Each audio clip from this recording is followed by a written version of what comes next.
Today on the Perception and Action podcast, can we anticipate the future without predicting it? Are delays in our perceptual-motor system flaws that we must compensate for, or actually advantageous? A look at the concept of strong anticipation. So it's time for a call to action. Hello, and thanks for joining me.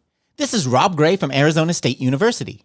I've been on a now over 25-year journey as a researcher, professor, and high-performance consultant to understand how we acquire and adapt our perceptual motor skills.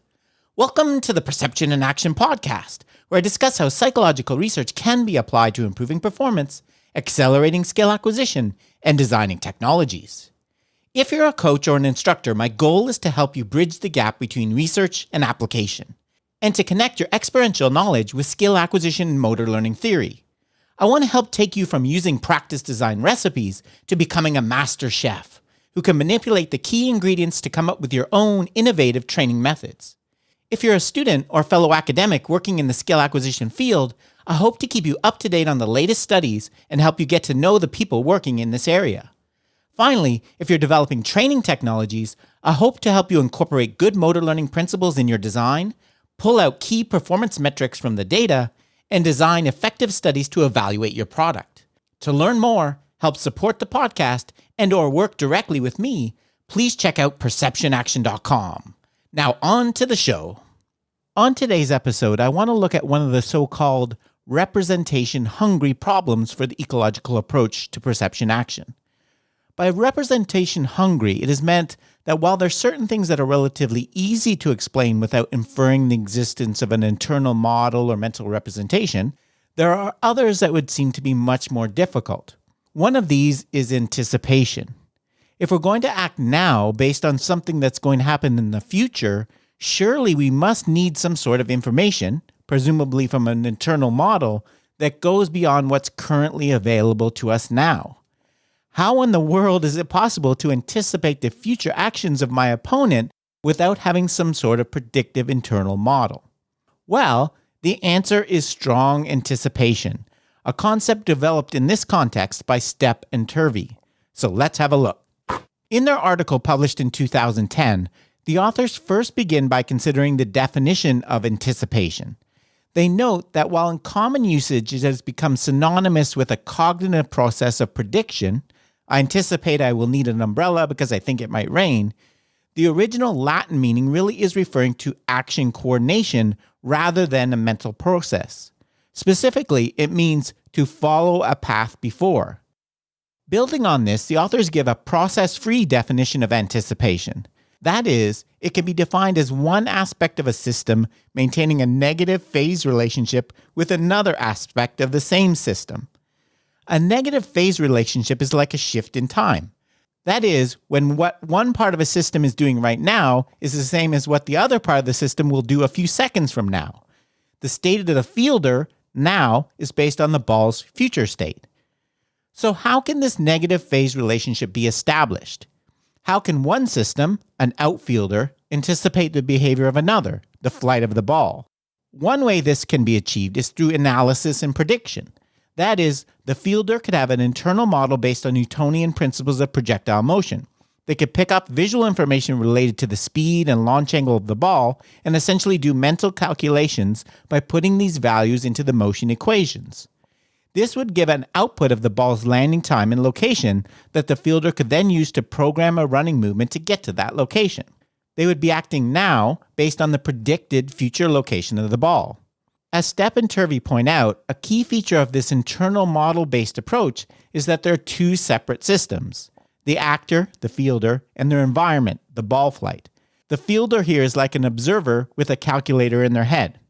An alternative way that this can be achieved is through perspective control. For example, in the optical acceleration cancellation or OAC strategy, the fielder couples their direction and speed of running to the optical acceleration of the ball's image.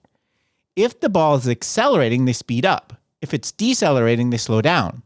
As I discussed in previous episodes like number 5 and 71, this will result in the fielder arriving at the location of the ball at the right time to catch it without them ever predicting where it will be and when. Anticipation, acting based on what will happen in the future, in this case, is solved by continuously adapting action to information. A key property of this type of control is that by using this information-based control law, the fielder is establishing a direct relationship with the movement of the ball, such that they can now be considered to be one system, the actor-environment system with its own dynamics, rather than two separate ones. These two ways of solving the same problem can be linked to a distinction Dubois has called weak versus strong anticipation. Anticipation is weak if it arises from a model of the system via internal simulations or representations. Anticipation is strong if it arises from the system itself via lawful regularities embedded in the system's ordinary mode of functioning. The terms weak and strong are used here not to refer to how well the system can anticipate in each, but rather how broad their application is. A weak theory is one that can explain behavior in only a small range of conditions, while a strong one can explain it over a much broader range. For example, I talked about this back in episode 113, when looking at Zhao and Warren's paper contrasting offline model-based control versus online control. In that paper, they showed that while offline control is necessary to explain behavior in a very specific narrow range of conditions, for example, during blind walking, it's not a good explanation for behaviors under a much broader range of conditions like we see in most sports. Similarly, anticipating based on an internal projectile motion model is going to be weak because it will not work in conditions for which the simple equations are inaccurate. For example, running to catch a ball on a gusty, windy day.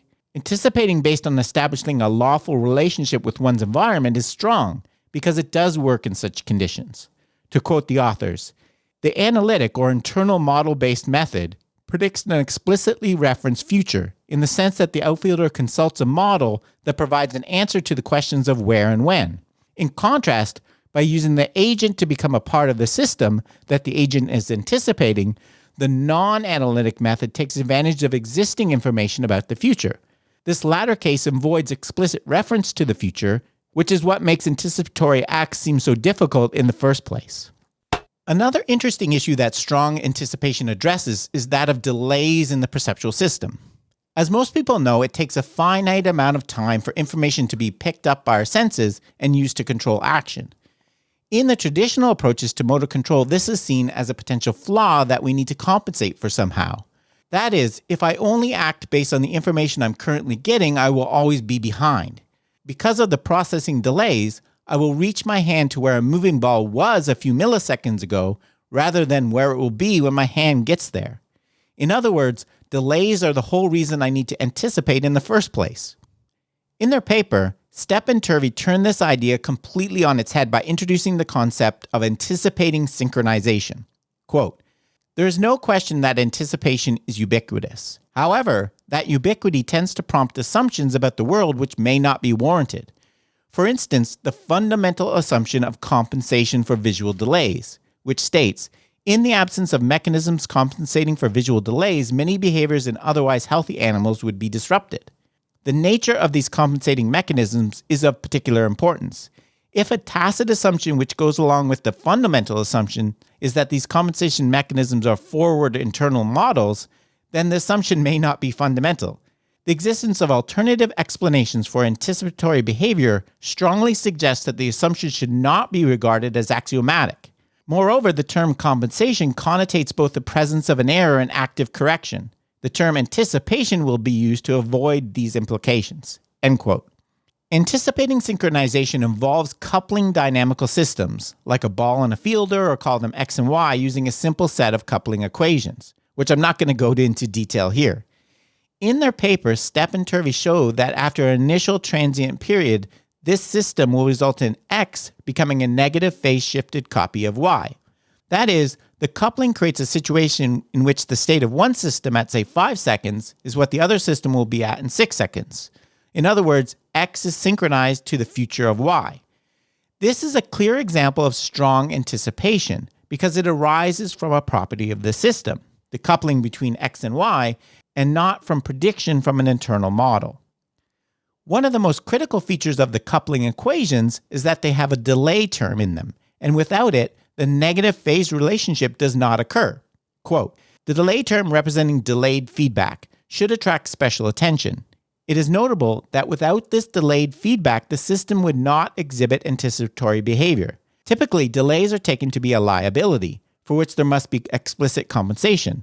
The alternative perspective suggests that delays are an asset, which can be the source of the anticipatory behavior. End quote. To reiterate, the evidence presented for the existence of anticipation of visual delays is sound. However, the existence of anticipating synchronization in particular, and strong anticipation in general, restricts assumptions that can be made about the nature of that anticipation. What is seen as quote-unquote compensation by an internal forward model may simply fall out of the ordinary dynamics of the components in question because of the way in which they are organized with respect to their stimulus. End quote. So in other words, perceptual motor delays serve to stabilize the system and create anticipatory behavior. These ideas can also be used as a counterpoint to something you often hear from proponents of traditional theories of skill acquisition, where repetition is king. That is the idea of myelination. Myelin is essentially the protective coating that goes around the axons, which transmit electrical signals from one part of your brain to the other. Think of the orange stuff on an extension cord. In some skill acquisition books, you will read the claim that repetition of a skill increases the myelin, making the connection stronger, and use this as evidence for the idea that there's one correct technique. The fact that demyelination, for example in multiple sclerosis, can impair the control of action and impair anticipation is put forth as further support for this. But as Stepp and Turvey point out, myelin also affects the delays in transmission of signals. And importantly, within their coupling equation, the anticipatory behavior, that is the negative phase relationship, will disappear if the delay is too long. So yes, myelin is important for learning, but you do not need to appeal to an internal model to explain its effects. To tie this all together, Stepp and Turvey identify a few key hallmarks of strong anticipation. Number 1, it's an achievement of the system as a whole. The fielder does not anticipate the future location of the ball. Anticipation is not an ability of an individual. It's a property of an individual environment system. Breaking the coupling laws will make it disappear. Number 2, it's owed to proper organization.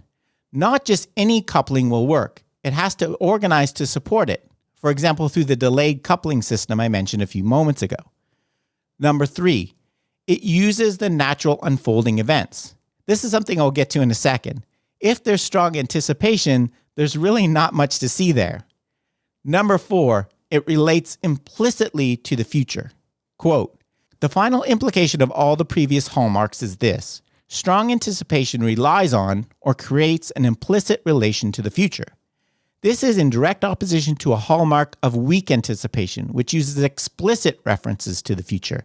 For example, a model will explicitly say that in 5 seconds, 5 days, or 5 years, the anticipated system will be at some state.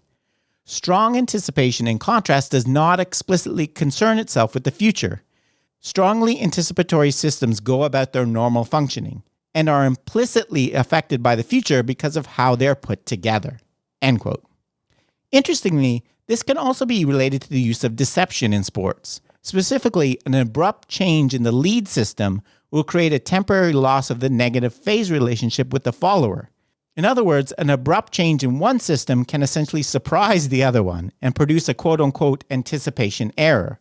Again, without the need to appeal to an internal model, but instead being just a property of the coupled system. Finally, what should strong anticipation look like on the field or the court? Well, as I mentioned a second ago, it should actually not look like anything extraordinary. Quote, viewing the components of a strongly anticipated system may not reveal anything special. The components are doing essentially what they should do. The ball flies through the air and the outfielder runs with their eyes on the ball. The achieved anticipation inheres in the unfolding of these events. End quote. In other words, anticipation should look just like hitting, catching, tackling, etc. That is likely why, as I discussed back in episode 314, the artificial behaviors we use to assess anticipation in lab experiments rarely, if ever, occur for the real actions. For example, tennis players hardly ever step in the direction of the serve before the ball is struck. This is exactly what Stepp and Turvey's strong anticipation concept discusses. Anticipation is not leaping to a predicted future location of an event, it's continuously coupling your movement to information. Okay, that's it for today's episode. Remember, you can contact me at robgray@asu.edu or follow me on Twitter at ShakyWeights. To find out more about the podcast, please check out perceptionaction.com. Finally, to support the podcast and receive bonus materials, including written transcripts, please head over to patreon.com/perceptionaction. This is Rob Gray from ASU. Cheers for now, and keep 'em coupled.